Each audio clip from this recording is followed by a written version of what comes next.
All right, cool. So, all right, everyone, welcome to a very special E3 or pre-E3 edition of the LAN Party Show. Pre-3. Yeah, pre-3. That's clever. So, to my right, I got Casey once again. To my left, I got Ian and Max to his left. And today, like I said, we're going to talk about what we think is going to go down for E3 2019.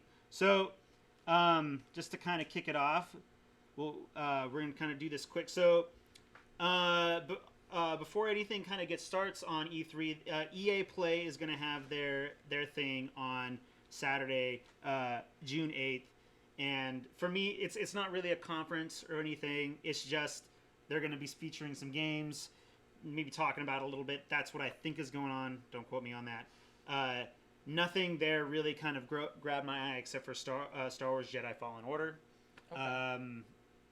That's kind of like all that I have really sort of. Do you want to tell us about Fallen Order? I haven't really seen anything about it yet. Jedi Fallen Order, it is a game that takes place. It takes place between Episode 3 and 4, and it's well after Order 66 has gone through, and basically you play as a former Padawan learner who is sorry. And you're basically trying to escape the purge of the Jedi? You're basically like laying low. Okay. Yeah. Not a whole lot has been revealed about the plot of the game. It's just all that's been announced by EA is that it is a single-player experience, which is a surprise. There's not going to be any loot boxes, which EA is known for. So that's kind of like all that's going. That's the only EA title that was on the list. What was the last EA Star Wars game there was? Was there something else? Wasn't that Battlefront? Battlefront. It was yeah. That's what I was because that one I remember the remake of Battlefront being pretty abysmal in a lot of regards, in spite of the wonderful graphical updates. Like, I thought the look was awesome, and then the whole gameplay just fell apart. The problem that I had with Battlefront is that first of all, it's almost entirely online. It's almost an entirely online experience. You couldn't really run her, and it's basically like 50 versus 50 people. You know, you got the Empire and the it was kind of a shrunk down version of the team format they had in the previous one. So the new Star Wars, what like genre of game exactly? It's going to be an action adventure game where like it's going to be like. Is it like open world or like level based? I don't know. They haven't talked a lot about how it's going to play out just yet. Because I'd love to see an open world game in the Star Wars universe. In the game, does it look like there's much going right on now? there? The only thing that's out is a cinematic trailer. Okay. Which I definitely advise you guys to check out. It's really cool. I'm hoping that it does well. I know that EA's had their checkered kind of situation. Checkered past. Yeah, I mean, we don't want to get in. Let's just say they ain't producing Medal Honor 1 anymore. So, moving on past the EA Play, we have this is probably the biggest panel of the weekend, which is the Microsoft panel. Okay. So, and the reason why I say that Microsoft is the biggest panel is because Sony is actually not going to be present this year at E3. They've decided to pull out of it this year. I can't remember the specific reason why, but it had to do with I don't remember. Whatever. But I digress. So, so some of the things that I kind of been reading on is. Like I said, this is probably the biggest conference of the weekend. They're supposed to have 2 hours to talk about stuff. They're going to have 14 new first-party titles to be previewed. Wow, big release, yeah. Yeah, it's huge. So, and then like the big one probably for Microsoft is Halo Infinite. They're supposed to really reveal more for Halo Infinite. I'm always skeptical about new Halo games. We did actually play the series all the way through into Reach, and then we played Reach for quite a while just on the grind mode. So you mean the fighting the waves? Yeah, where it's just wave after wave. But I'm always skeptical at new Halo releases. Have you seen much of the footage for this?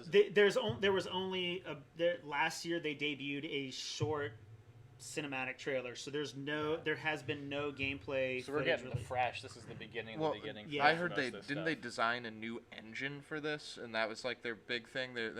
I'm not entirely sure. I have to looked read it more up. I about believe they are marketing that they built a new game engine that this runs on. Well, hopefully. Huh. Yeah. I'm trying to remember what it was called, but I'm pretty sure that's what I heard at least. Yeah, maybe we could figure that out and confirm that. Yeah, we'll I'd look be, at I'd that. be and curious. more. Yeah, if they're releasing a new And engine, I'm definitely curious. For our to check that out. post E3 show, we can talk about that a little bit more, like after we've seen more about. Yeah, definitely Halo once we check Infinite. it out, we'll have Yeah. some thoughts on what they're implementing here. So the next thing down is the reason why I included this game in the Microsoft conference is it's called The Outer Worlds by Obsidian. And Here we go. the reason why I included that is because Obsidian has been recently purchased by Microsoft. Yeah. Obsidian is now a They Microsoft-owned company. However, The Outer Worlds will be released on all the other systems because it was developed for the other systems, and the purchase was made about 6 months ago, I think. Okay. So is the Outer Worlds, is that like part of the Elder Scrolls saga? No, No. so check it out though. It's gonna follow kind of a similar format to Fallout, but it's more in the ilk of if you liked Black Isle and Obsidian in the original Fallout games, it's a lot of those minds are kind of getting behind it to make more of that RPG experience, but in the visual ilk of almost what would be like Destiny or like the new Fallout games. It looks a lot like Destiny meets Fallout, like in terms of the visuals. Yeah, I have to agree with that. I got some Yeah. Borderlands vibes from Yeah, it no, too. There's to some be honest. Borderlands- there's some so Borderlands they're vibes to it. combining a lot of great elements, and then there's much more intricate statistics for your characters. There's much more intricate dialogue-based interactions. Your what you do in the story actually matters more. So there's all that depth that you expect from older RPGs brought into the skins and the world of the modern first-person sort of action RPG. So actually, I'm actually super stoked for Outer Worlds. This is one that Yeah, we're looking I'm up really- at. I'm And, really- we've I'm- seen a bit of preview, and we've seen some early gameplay on this, and it Yeah. looks fucking cool. Yeah, I'm really so excited far. for that one. So get hype.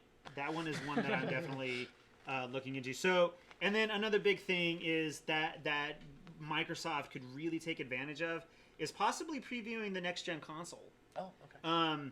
With this is a huge opportunity for Microsoft without their major competitor being at E3, which is Sony. It is a huge opportunity just Xbox. Yeah, it is. yeah. It is an absolutely huge opportunity for them to get ahead of the game in previewing next gen stuff. Now, don't get me wrong. Sony has released next gen some potential next. Well, not some like vague next gen specs. They've talked Yeah. about load times. They've talked about what they want to do with the system. But there hasn't been any sort of like gameplay Has preview. there been any thought? I wonder if is Sony like so deep in development that they've chosen to forego a preview at this E3? Is there any talk about that? Like perhaps they're working their process or something to get a new system out. So I will do more research for the post E3 show in regards to Sony. The thing is, I can't remember. They did release a statement about why they weren't going to be there. Yeah. But I think a lot of some of it has to do with what you're saying. I think, for Sony they only have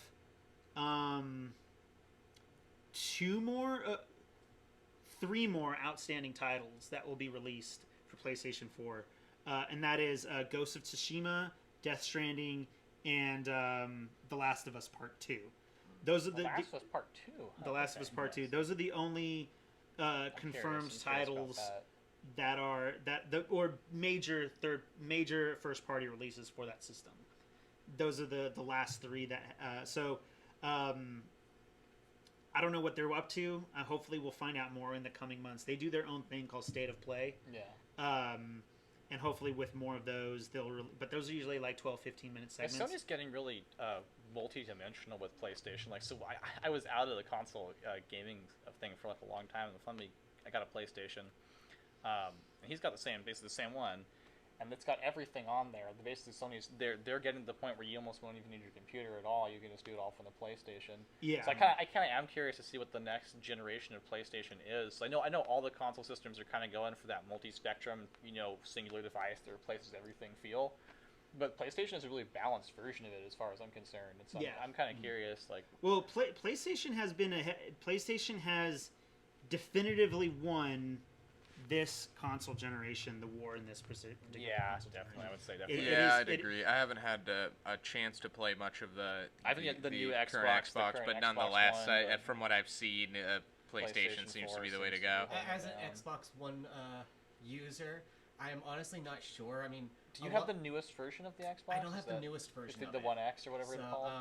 I just have a regular Xbox One. Okay. So I honestly I have no problems with it, but at the same time, like I used to be a PlayStation, it's just I could never really Yeah. get the money in order to get the new PlayStation 4.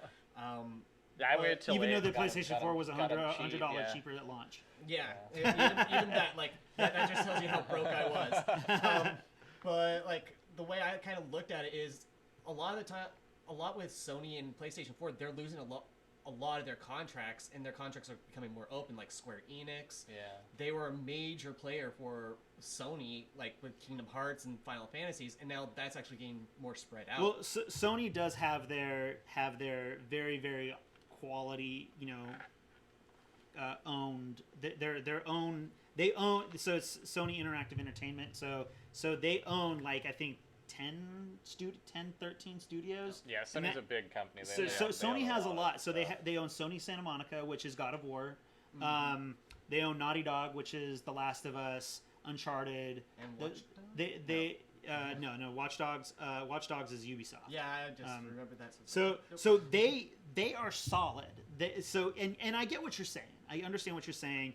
Square Enix, Square Enix used to have like a lot of their stuff was specifically tailored for that. You got the old Kingdom Hearts games that were only on PlayStation 2, things like that. Yeah, So that being a big thing, especially back in the day. Yeah, it was games that were only available on the Like PlayStation Resident- platform. And Resident you could Evil. never get them anywhere else, and then those things really have merged cross-platform. Yeah. And So, that- like- all their big holdout titles. Resident Evil used to only be on PlayStation. PlayStation, Now, 1 through 6 was 6 on just For on some PlayStation reason, 4? I thought we no, it played wasn't. 5 on the Xbox. So like. Yeah, PlayStation. Yeah, it was on the At a Xbox. certain point, at a certain point, we were playing at his house on the Xbox at a certain point. Yeah, So we- just that 1, is 2, and correct. 3 Yeah. was Resident Evil 1, 2, and 3 was just PlayStation, and then I remember 4 on the then GameCube. Resident Evil 4 was GameCube. on GameCube and PlayStation. Yeah, it was all over the place. So It's all over the place. so any more comments on Microsoft and their what they plan to bring?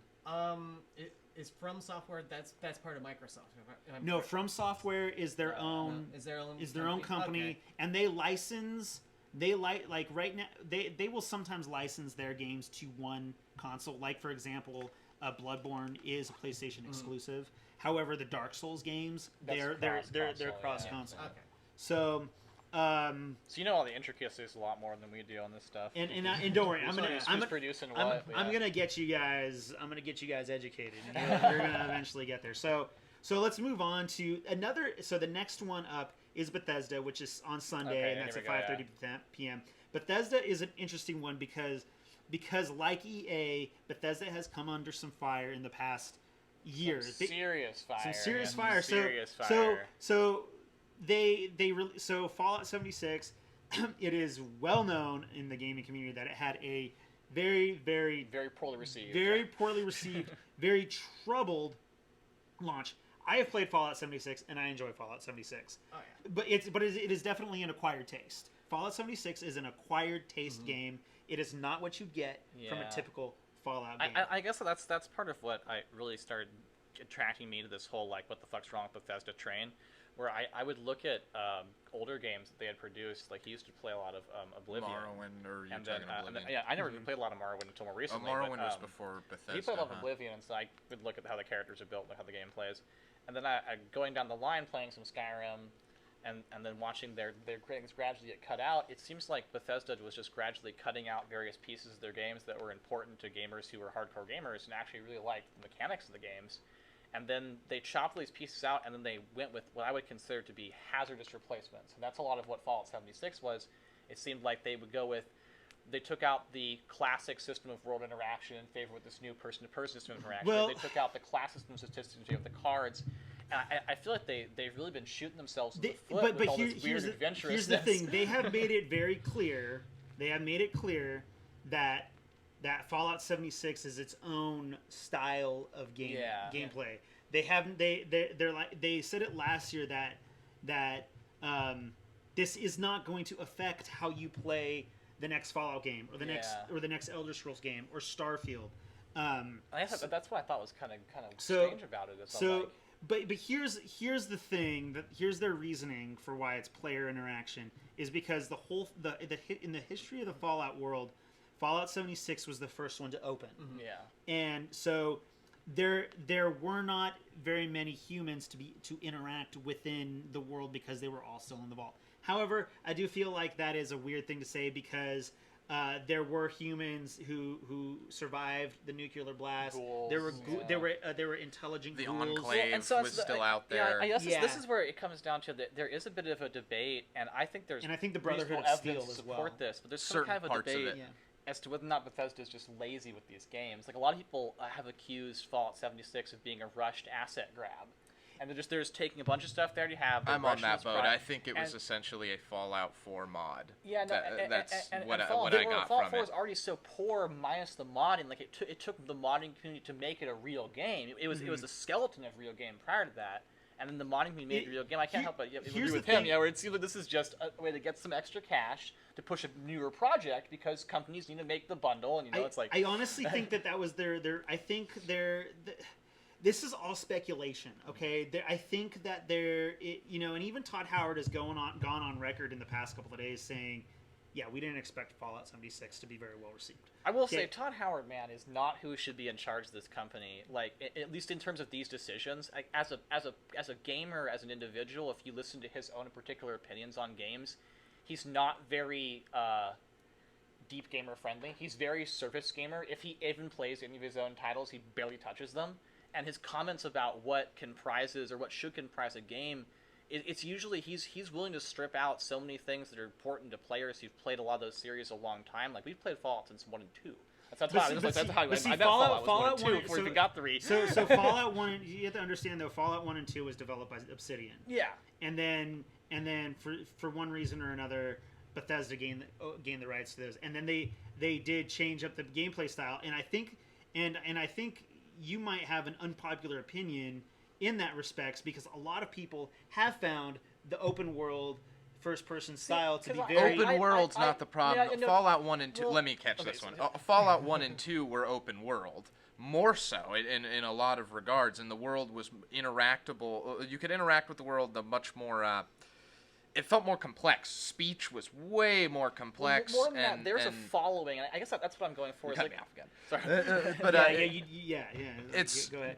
So where they did right was making it into making the world an action type where you could interact with it in a real time as opposed to an old turn-based with a text box. That was a good idea. However, they have been streamlining out the RPG mechanics of it, and if you play the original Fallouts, you see how much has really been lost. And then what showcases that perfectly is Fallout 3 compared to Fallout New Vegas. Now, New Vegas had some problems in terms of how they structured their world. It had some boring problems in terms of them structuring their world wrong.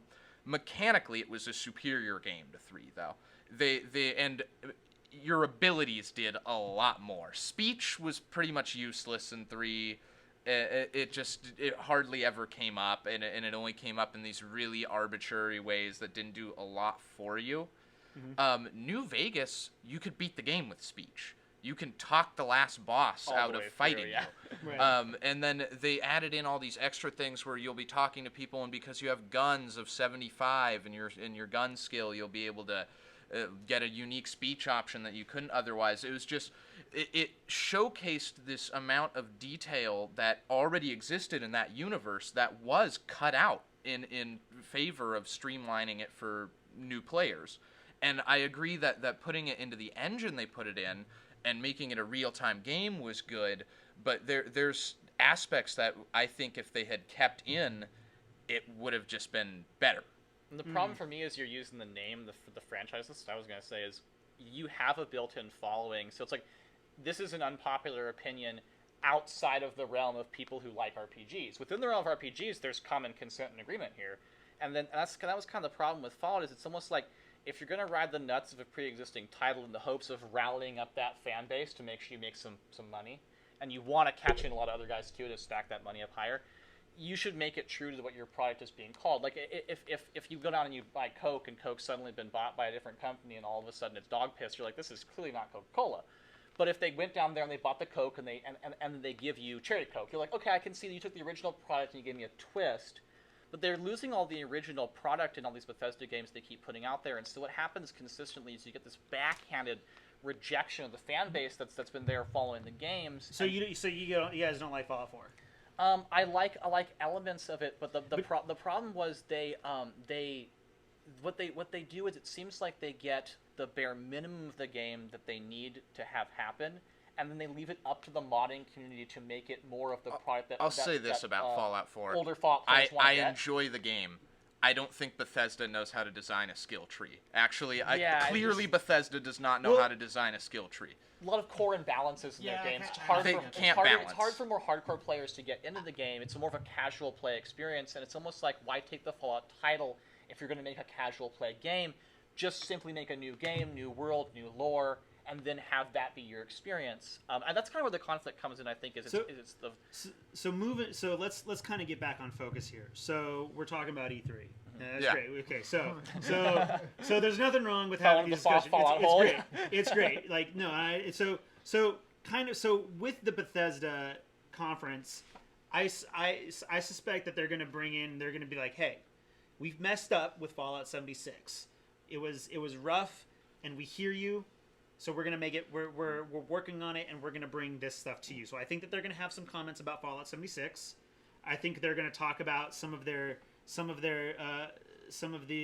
titles that they publish, because that they don't work on in house, such as like Rage 2 and Doom Eternal.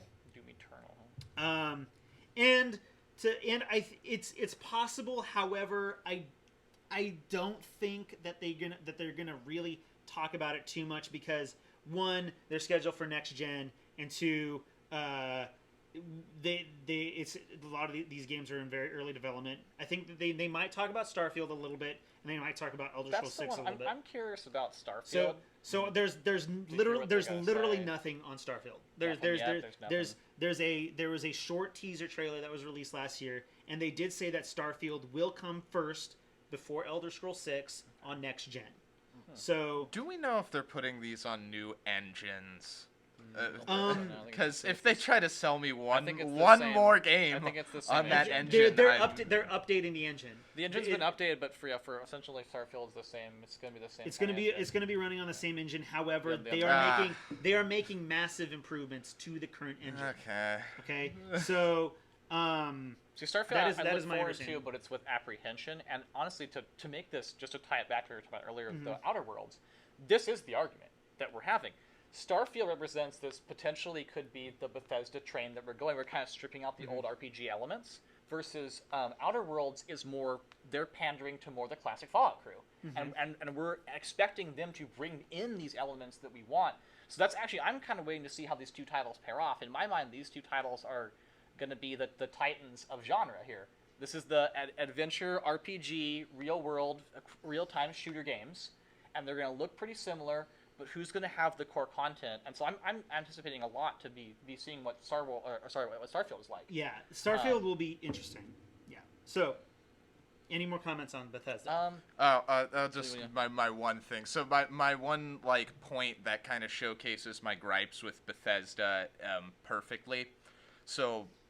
If you played Morrowind, and this is like the perfect example of my problem with them streamlining, there was like one-handed sword, two-handed sword, one-handed axe, two-handed axe, and these were different skills that you could get mastery in. Then we go to Oblivion, and what that boiled down to was blunt and blade. Axes being included in blunt. Spears had ceased to exist, even though they exist in the game lore and they're statues of people holding them. And I suspect they just didn't want to make an extra... it works different mechanically when you attack with it, because it has different attack reach, whereas everything else has the same reach, as far as I can tell. So I think it was just mechanically cut out to not have to deal with that one type of weapon. But they... streamlined from having like 8 different types of weapon skill you could learn how to use, and then unarmored was a skill too, so you could be rolling as like a naked barbarian character. And then they boiled that down to blunt and blade without even putting axe in blade, or as opposed to one hand, two hand, anything but blunt and blade. So that's like the example that showcases my whole problem with Well, I think there's Bethesda. a reason for this too when you look at how companies are structured. Like you were talking about Sony owning so many things earlier. So there's like a pyramid of hierarchy here, and Bethesda's not at the top of their respective pyramid. They are owned by another company who's actually owned by another company. And so you get this whole thing where it's like there's pressure on the one end to create a product that is palatable for gamers, and there's pressure on the other end to put up the numbers, and that's kind of where I think Todd Howard fits in the equation. He's not really on the gamer's side. He's there to put up numbers, and when you listen to him talk about games, he likes to go in for a second and push some buttons, hack and slash. And what we've been seeing more out of Bethesda products, simplistic hack and slash with the depth taken out of it. So I'm hoping that they do get some redemption going on here. I'm hoping that they get some fresh blood in the think tanks, and that they are pressured by some of these larger companies to stave off the money grubbing in favor of some higher end development. Well, they're gonna re-release Classic Coke because everyone hated New Coke. New Coke. That's what that's a Stranger honestly, Things. and man. honestly, hey, that's the great thing about New Coke. Get Classic Coke back, right? So moving on from Bethesda. So I think there is a couple things that I left out, and that is PC gaming and like a VR thing. I just don't know much about VR or PC gaming to really talk about it, so we're going to leave those aside, but we will cover it in the post E3 show. So, unless you have something to say. Honestly, I am a huge fan of VR games. I've played a couple of them, and they're just, it's freaking intense. It's overwhelming, isn't it? Oh my gosh. It's overwhelming. Yeah, I got to played do a little bit. I played a Batman game, and of course, in every Batman game, in the title screen, you're always standing on a tall building looking at Gotham. And I just remember looking down and be like, I don't Holy want to fall. fucking shit. The VR is like an intense place Yeah, I that don't know games if are I going want to to go. do VR. so Have you ever played a VR before? No, I've never played a VR Really? game. No. Oh, you should at least try it. I don't have the money for a It's VR. very disorienting, but I think you can go play them in places now. Like there's actually places you can walk in and play them. I know that PlayStation has a really good Yeah. VR system, but it costs like as much as a new console. Yeah, does. well, one of our So- buddies who makes money is lucky enough to have the whole VR. Yeah, setup we and got to play at everything, his and house. he's got a really good system for it. So the next major thing is the Ubisoft, and that is on Monday, June 10th at 1 p.m.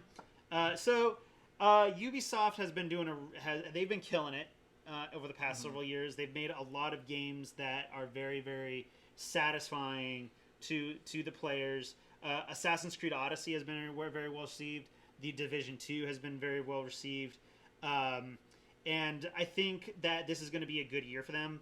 So some of the stuff that I've been reading, I think that there's probably going to be some Assassin's Creed Odyssey updates. Yeah.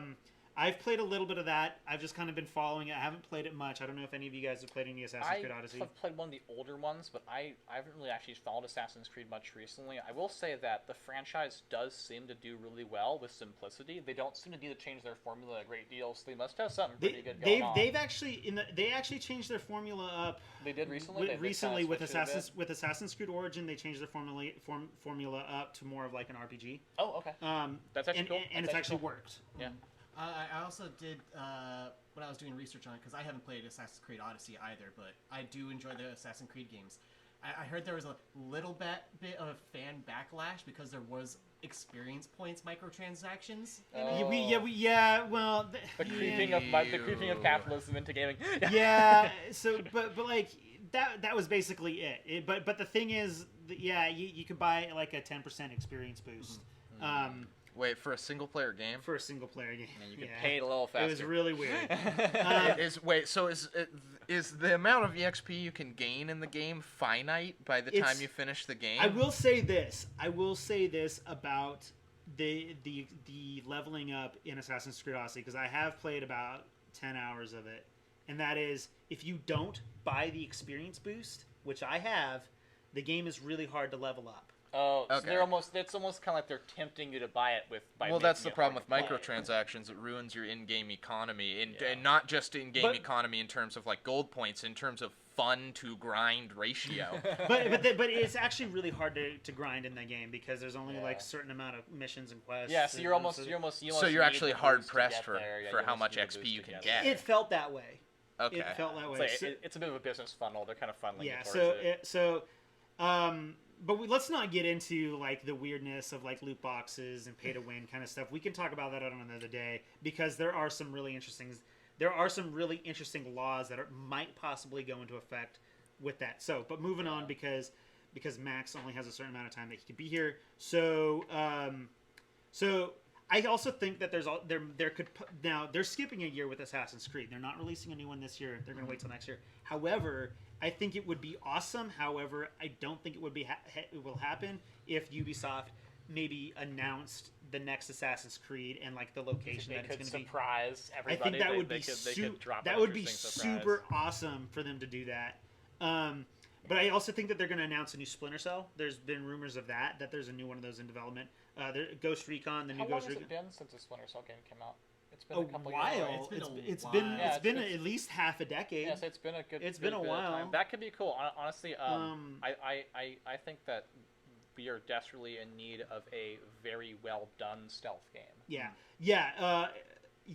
I would agree because the thing is, don't get me wrong, Assassin's Creed, it can be really good with the stealth, but lately with Origins and Odyssey, it has centered a lot on action. It seemed like it turned more into fighting and free running than stealth. Yeah, but I think that, and I've had this conversation with some people about how with story direction and the way Assassin's Creed Odyssey is, it takes place a few hundred years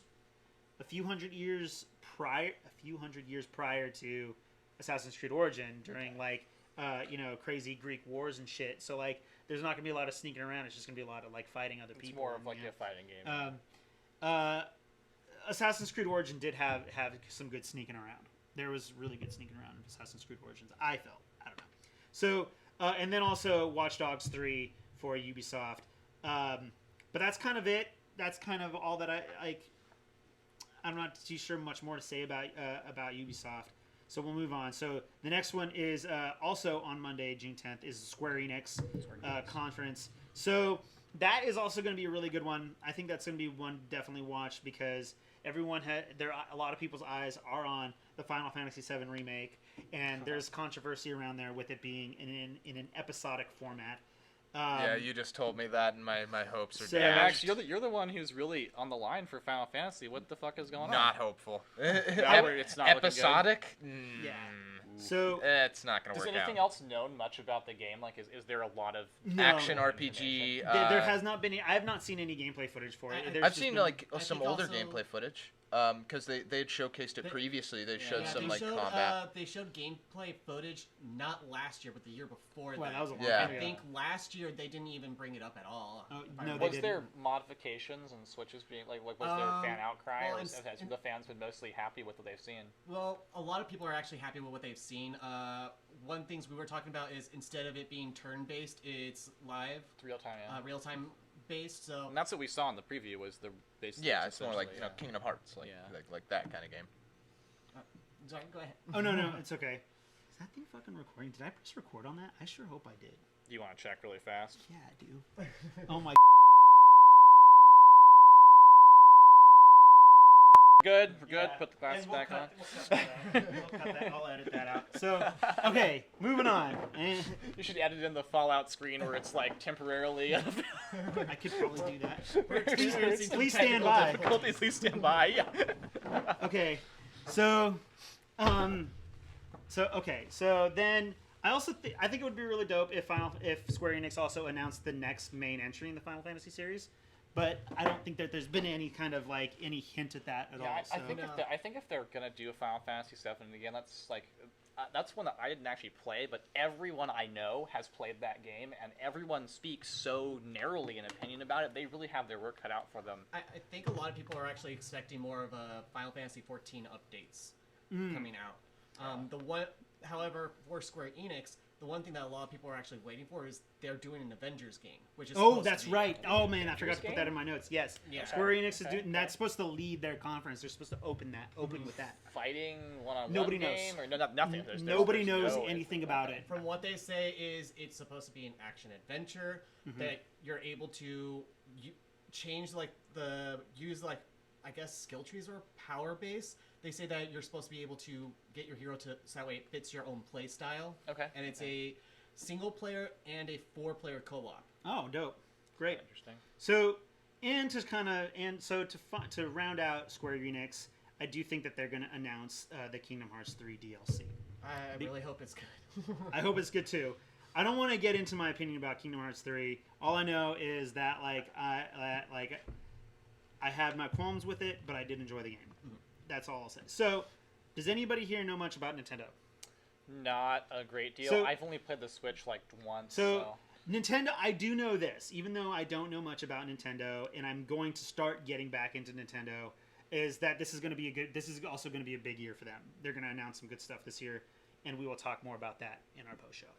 So, with that being said, I do have some other final prediction notes before we wrap things up. So, Capcom, it's interesting because with Sony not being here, certain things are going to fall into the Microsoft conference, and I think that Capcom's going to have a big announcement, and I think that it's going to be Resident Evil related. I think they've had great success with Resident Evil 7, and they've had really great success with the Resident Evil 2 remake. 7 was the one we talked about previously, where it was looking much different than 6, which got a lot of Yeah, bad backlash. yeah. So Resident Evil 7 was first person, and it was very, very like slow and survival horror based.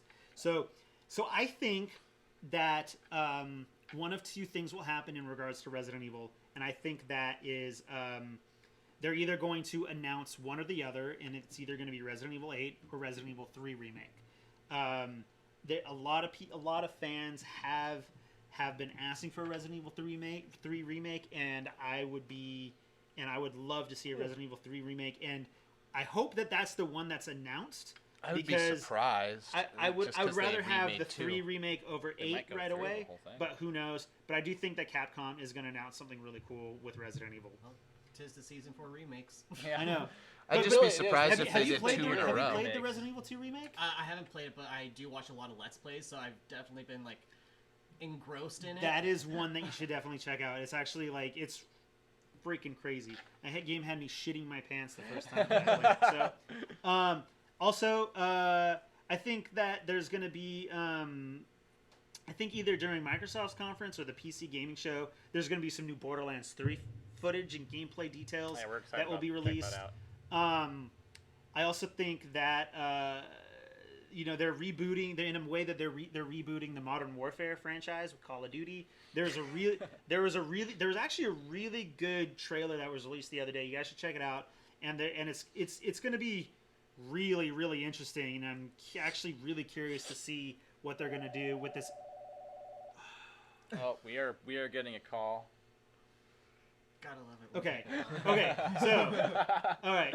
So we'll was come no back. one, So yeah, it was no so one. yeah, with Modern Warfare, I think this new one. I'm actually very intrigued by this new Modern Warfare. I haven't played a Call of Duty game in a long time. Oh, I did play Call of Duty, the World War II one that came out recently. I forgot what it was called. I think it was called yeah. Call of Duty It was WW2. The So World at War remake. Yeah. The World at War remake. Yeah. so I enjoyed that, but I just like World War II games. So whatever. So. So I think Call of Duty should go back to World War II. I think so The too. best one was the first one. It was Yeah. and it was really cool. Yeah. And then, of course, I do think that CD Projekt Red will release some more information on Cyberpunk 2077. And that has been a game that has been in development for almost 10 years. So Cyberpunk 2077. yeah, you've never heard of that? Not yet. No. Oh, man. What's it looking like? Like what it's- kind of game? What's the? It's deal? it's a first-person shooter game, and it's open world. You just got to go. It's hard to describe. You got to go check it out. I'll take a look. Yeah, I'll take a look. So, we have about 5 more minutes. Any final comments? Actually, what I was going to bring up earlier is From Software. They are going to actually be part of the Microsoft conference for the E3, and there's rumors. It hasn't necessarily been confirmed, but the rumors are that George R.R. Martin has been working with them. That's right. On Yeah. developing a game. Yeah, I've So- heard the same thing. Yeah. Any word on like what kind of game from the Game Yeah. of Thrones universe? No, or, it's okay. not. I don't think it's. I don't think it's from the Game of Thrones, but there has been literally nothing. So my Yeah. hope is that the CIA has been reading my mind and they've been pulling all my notes out about the In the House of the Worm game that I've been making, because he wrote a book called In the House of the Worm fucking phenomenal book. It's only an hour and a half long audiobook. I recommend you read this or go online and listen to it. You guys too. It would make the most amazing game. And so if George R. R. Martin is working on them with something, I really do hope he takes something from his Thousand Worlds universe, which most people are not familiar with at all. He wrote this universe for 20 years before he ever did a Game of Thrones book. So that's actually super cool to hear. I'm definitely stoked to find out what's going on with that. My only comment would be, I think we need a betting pool to see if we can sell Call of Duty as a franchise, as long as we can sell the War on Terror to Americans. If we can, how many years can we keep this going? Because well, let's not get into a political conversation. Is there anything you want to say? Yeah, do you have any I'm actually kind of looking forward to the new Ghost Recon. Actually, is looking okay, sweet. yeah. Ghost Recon. Just because, like, holy shit, they actually thought about, maybe players would like to go prone. What happened to prone? So do yes, y'all remember prone? You want to know what's sad? Is Died and hidden and dangerous. On that topic, you want to know what's sad is I posted a picture of Tom Clancy to my LAN Party Entertainment account, and I asked, I put a question. So it was in the story, and I posted, does anybody know who this guy is? Nobody. And I asked certain people, and I was like, do you know who this is? And they're like, no. To be honest, and that kind of broke my heart a little bit. I don't think I could pick him out by his face. Yeah, those who have read his books would know his face, and I've read a few of his books, and the thing is, he kind of looks like my grandpa. Okay, So that's the reason why. You see him on the back of the book. So yeah. yeah. Like, I could pick out probably like a title he's done or something like that, but I just like looking at his face like. Rainbow Six. I read Rainbow Six. Rainbow Six. I got like halfway through Rainbow Six. It was a pretty good read so far. Rainbow Six was good. I gotta get back to that. So any final comments from you? I'm final commented out. Yeah. Okay, cool. So that has been our E3 pre-show. We will record as soon as E3 is over. We're going to record our post-show and talk about everything that was discussed during the conference. So thank you for watching. Please check us out at LAN Party Entertainment on Instagram, LPE Entertain on Twitter, and also check out our new channel, Work in Progress Media, that will also cover other pop culture stuff, new media, and just our general thoughts on stuff. More content will be coming soon to that, and I will put a link in the bio of this particular video. So thank you. All right, everyone. We'll see you after E3. Get your E's, get your threes. Peace. All right. Laters.